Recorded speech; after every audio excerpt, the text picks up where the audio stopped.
I'm going to level with you. Yes, I lied. I am not Sam Parr, who you would have seen on the thumbnails, nor am I Harry Morton. I'm neither.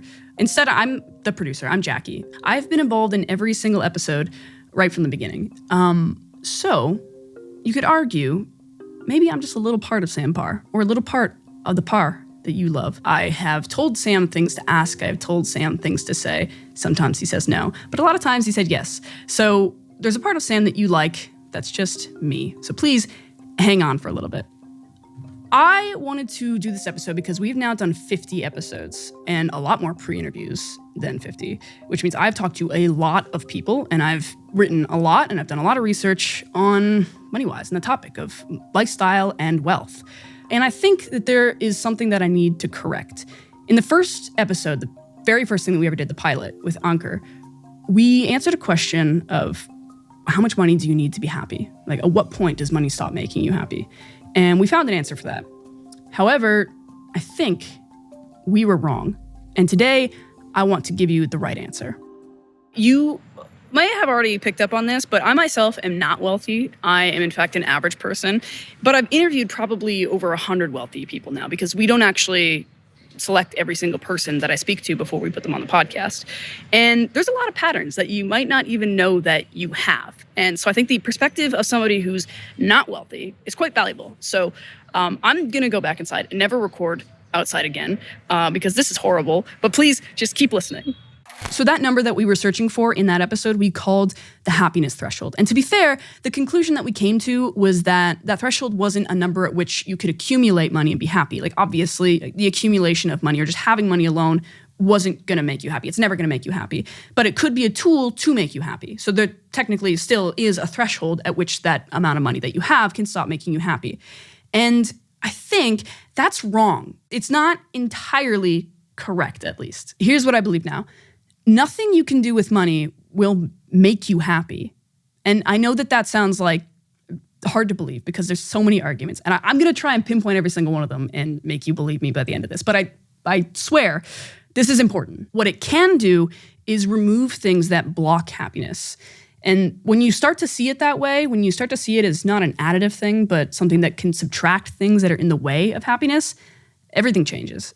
And that's what I've learned through everybody that we've talked to on this show. So hold on. It's a different format.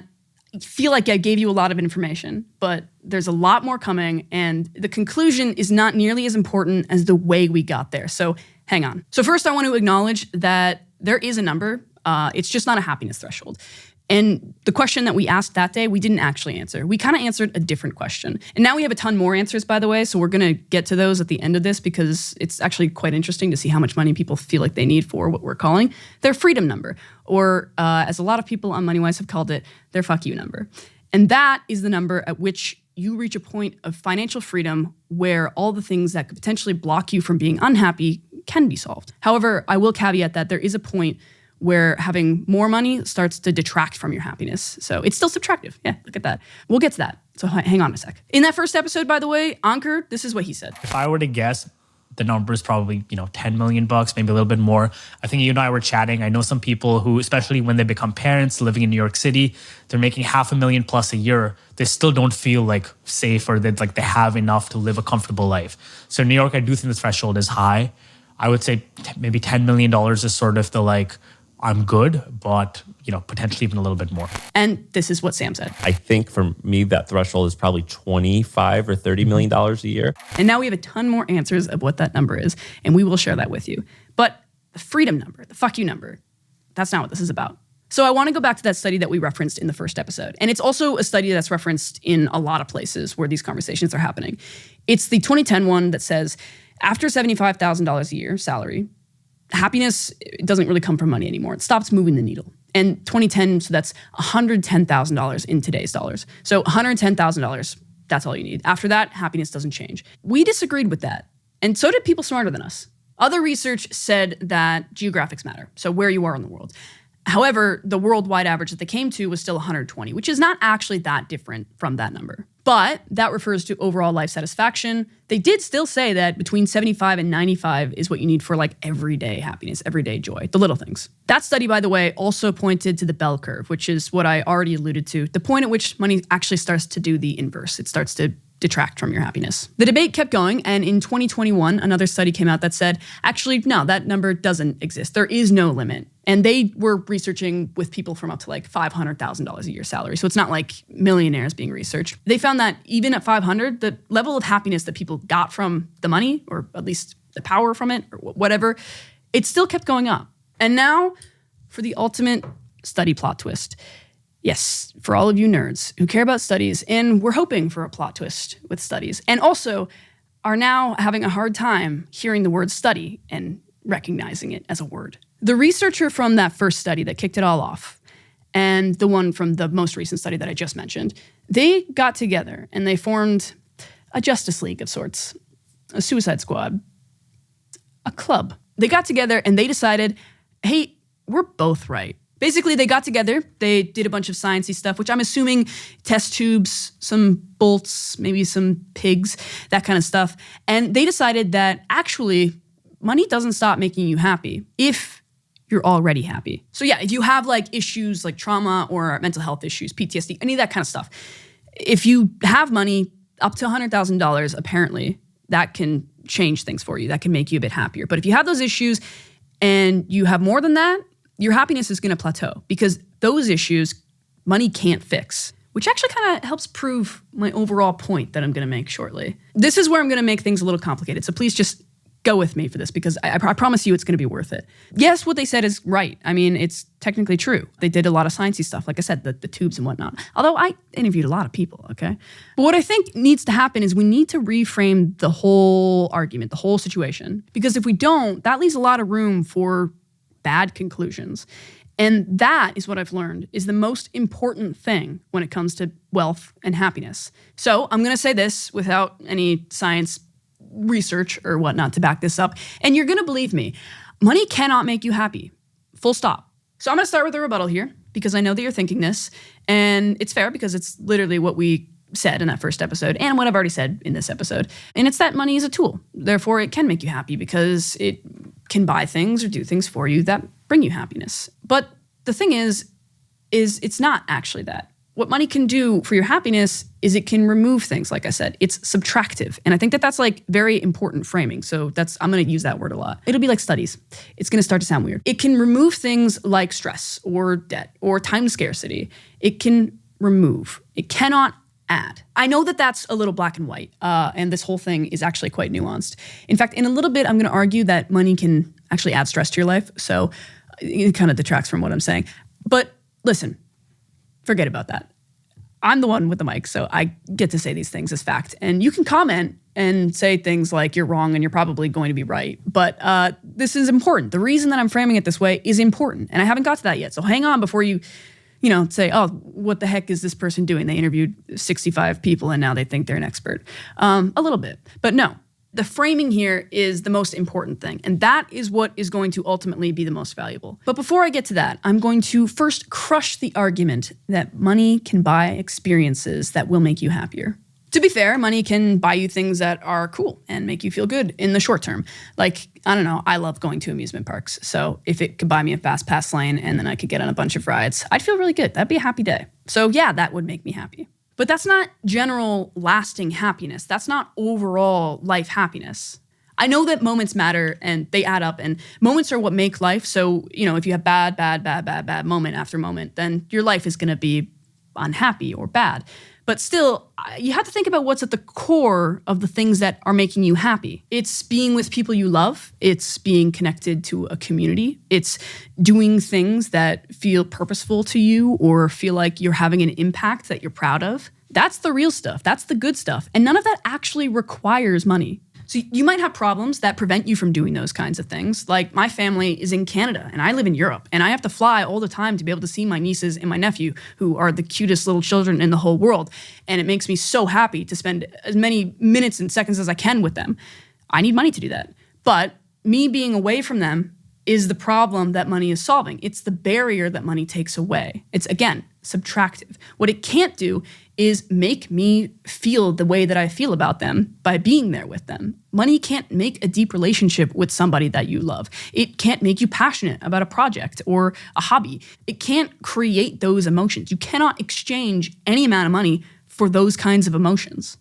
I know that this sounds like I'm saying money doesn't matter and your quality of life won't change based on money. That's not true. I don't think that. And that's not what I'm arguing here. Again, it comes down to the framing, which is that money can subtract things like stress, but it can't add things like joy. Once you see it that way and you accept that, you get to stop chasing it as if it's some sort of source. And you start to see it for what it actually is, which is a man-made concept, which is helpful, yeah, important in our world as we've built it, yeah, powerful, yeah, but say we hadn't ever made money or invented the idea of currency, it wouldn't change you being happy because it doesn't exist. So to make this framing a little bit more specific, it's not something that can ever fill a void, but it can bring you freedom. And by accepting that, you get to start taking responsibility for your own happiness, which if you don't do, you'll never be happy. This is why I've been so picky about the framing and the language that I'm using here, that it's subtractive, not additive. It's because every single person that we've talked to that's happy, that's figured things out, that feels like they really got it, those are the people who have accepted responsibility for their own happiness. And then the power that money has over them, it goes away. And let me be clear, money has power over all of us. It's when you stop expecting money to do the emotional heavy lifting for you that you actually can start to reach your true potential for happiness. Something that I always try to remind myself is the only point of the money is to exchange it for other things. That's the only point of it. Like, it's easy to get caught up in growing the money, but the only point of growing the money is to trade it for like the pizza and the hotel room and the after school club. To me, the whole point of this whole game is like, if you're stressing about money in any way, shape, or form, the pursuit of more, not having enough or whatever, like that's kind of missing the point. The fact that I don't have to think about it is what's most valuable. By the way, I'm not quite done talking yet, even though I hit that point. There's still some really interesting things to get into here. And also, those freedom numbers are at the end. So just wait a minute. Let's talk about something that comes up on the podcast all the time. And to be honest, it's like one of the reasons that the podcast exists at all. In fact, I think it is the reason the podcast exists at all. It's that there is a point at which having more money actually starts to subtract from your quality of life. You know the phrase, more money, more problems. I couldn't have said that nerdier, so I'm not going to say it again, but it's true.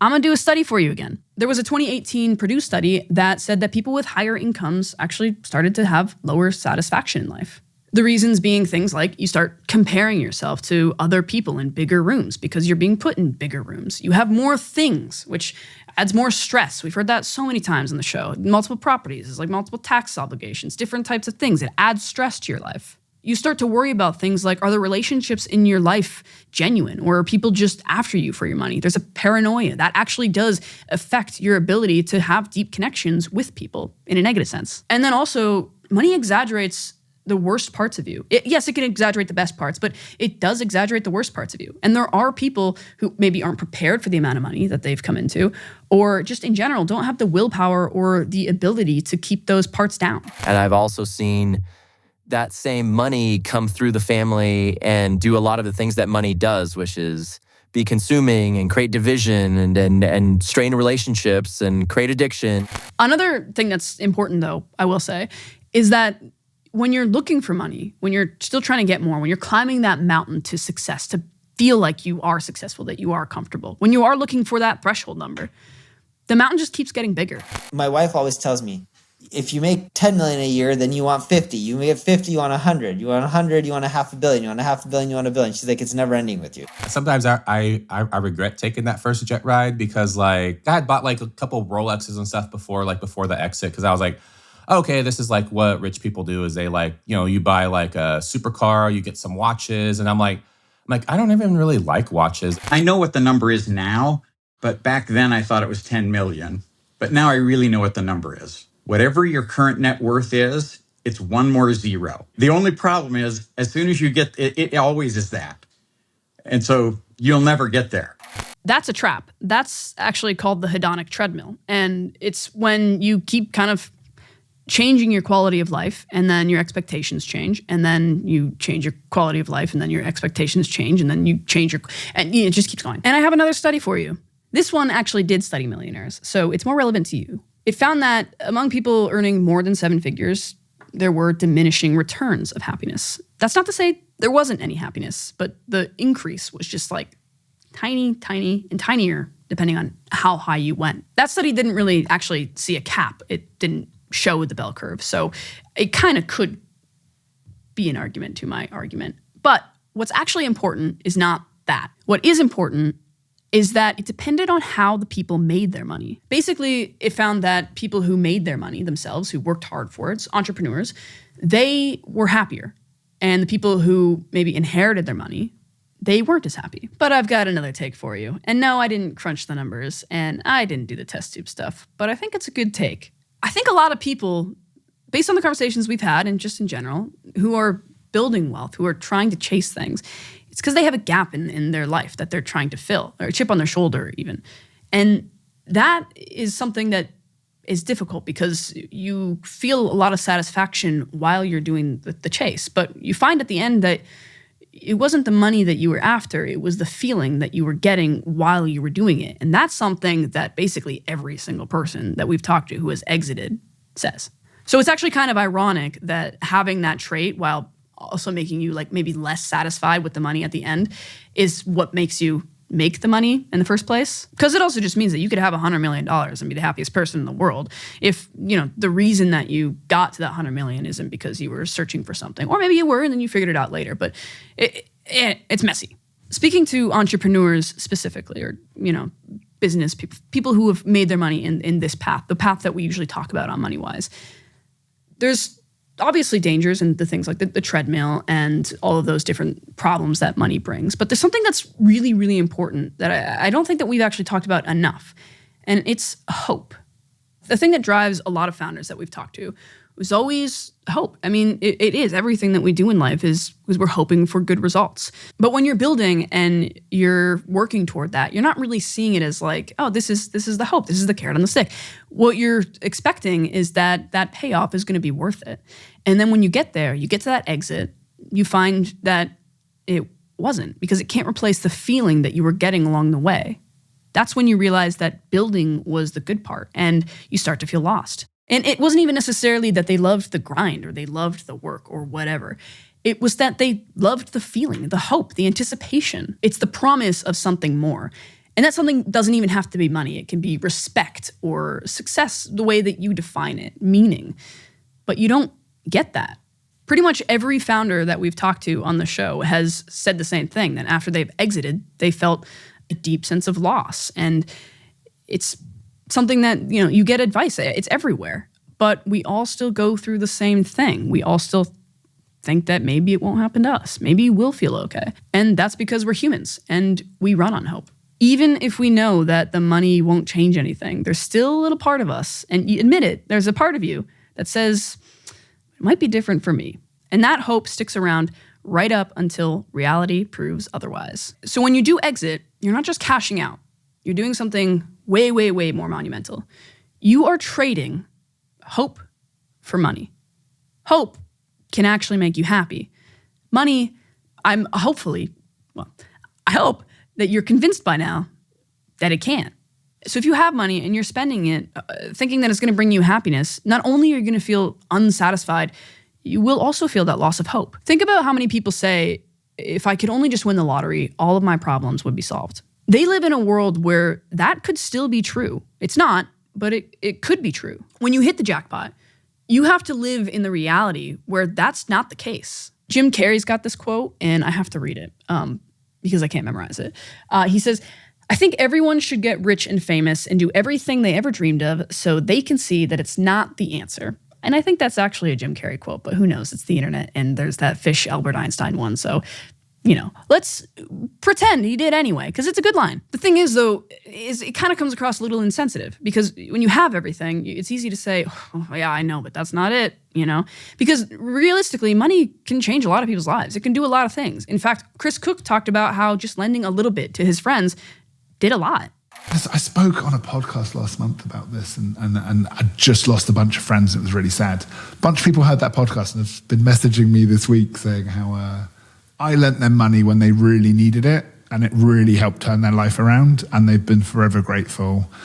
And that was wonderful to hear. This comes back to the same thing about how it's not adding things, it's just subtracting problems. And when you have a lower income life, a lot of the times, unfortunately, you have a lot more things that could be subtracted. You've made it. You've used the tool. You've done what you can to open up your path to happiness. Once you've done that, you're kind of sitting thinking, well, what now? And money fixed things before, so why doesn't it now? Meanwhile, money's out there creating some new problems, which we talked about. This is the point where a lot of the guests that we've talked to have this like pivot point where they finally have like freed themselves of the monetary things that were holding them back from happiness. Now there's like a bunch of other pillars in their life that they have to figure out too to have real wealth. And that's something that Steve Houghton actually had like an exact 5-pillar recipe for. And it's on a foundation of spiritual wealth, physical wealth, mental wealth, emotional wealth, and financial wealth. And I think you really need all 5 of those things if you want to build a really rich life. I'm about to get a bit but society with you. I think part of the reason that happiness starts to drop once people make some money, once they, start to hit those like high wealth levels, is because of the way that the world is built around money. It's the way that we all treat it that makes it feel more magical or special than it is. I mean, we've built it around everything, our time, our identity, even our value to an extent. And that kind of thinking, it sets us up to fail. We start to treat money like it's a tangible answer to life because, well, life is like really complicated and we want it to be simple. We want easy answers. So then you have money, you find out that that tangible answer doesn't exist and you have to figure out, well, what the hell am I supposed to do? And we've created these like rules about money and society and like how we're supposed to live and what we're supposed to do with things. And it works to an extent, because we tried our best to all live together as best as we can. So it makes sense that money would be important. So even though we all know deep down that money isn't the answer, there's always a part of us that says, but it could be. When money stops being a concern, we kind of lose that structure. We lose that hope, that anticipation, that sense of what if that actually keeps us going. And yeah, hope exists in other places. It's not just about success, but that American dream hope, that thing that's kind of fed to us, that's the backbone of everything that we do. And so when we lose that, we have to figure out a way to replace that. The other kinds of hope, they're a lot more nuanced, they're a lot more complicated, and they're a lot more difficult to find. And just because we have money doesn't mean we're set up in a way that we're going to be able to just suddenly figure that out. It takes a lot of soul searching, and that's soul searching that you probably didn't get a chance to do when you were just spending all of your time building. That's the but society emotional side of it. I do have some more data for you though. I've said a lot here to support my basic argument, which is that money can't make you happy. Now I'm going to destroy that argument. There is more research that says that millionaires, billionaires, people who do have a lot more money, on average, are happier. Generally, if you are more wealthy, you are more likely to have better mental health outcomes. So if you're poor or in poverty or you're just not rich, you're more likely to have things like depression or anxiety. One study specifically showed that regardless of race or gender or age, having more assets was associated with less depression. But there is a twist. While you might be less likely to experience those things because you're wealthy, your kids, they're more likely to. And I'd actually argue with that if your kids are not in a good place, that would also detract from your happiness. So if you have kids, then maybe you're opening up your risk for more and less happiness at the same time. It was another study, that showed that American teens from upper middle class families were the most likely of any sub-economic group to experience depression or anxiety or abuse problems. That's a different conversation. So we won't do that today. So I'm kind of at my end here, and I'm actually about to get to the point where I share those financial freedom numbers, those fuck you numbers that I teased at the very beginning of this episode. But I first want to restate my thesis here, and it's actually kind of ironic. Only when you start accepting responsibility for your own happiness and you stop expecting money to do it for you, can you start to enjoy the things that money can do to make you happier.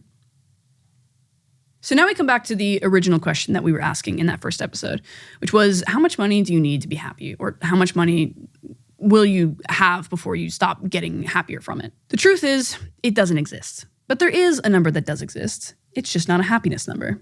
It's the freedom number. Money might not be a good source of happiness, but once you hit this number, you get to start focusing on what is. The important thing is just not mistaking the key for the door. So what's the number?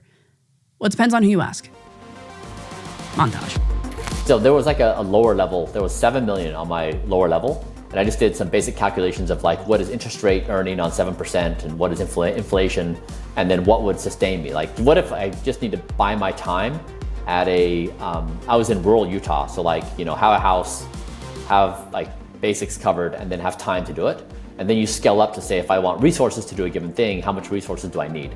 And so 7 million is a baseline to just buy myself free time. I could live an exceptionally, high quality life at $10,000 in expenditure a month, 20 to 25,000 a month on like living my, in terms of extended family and some things I do to support extended family. There's another chunk.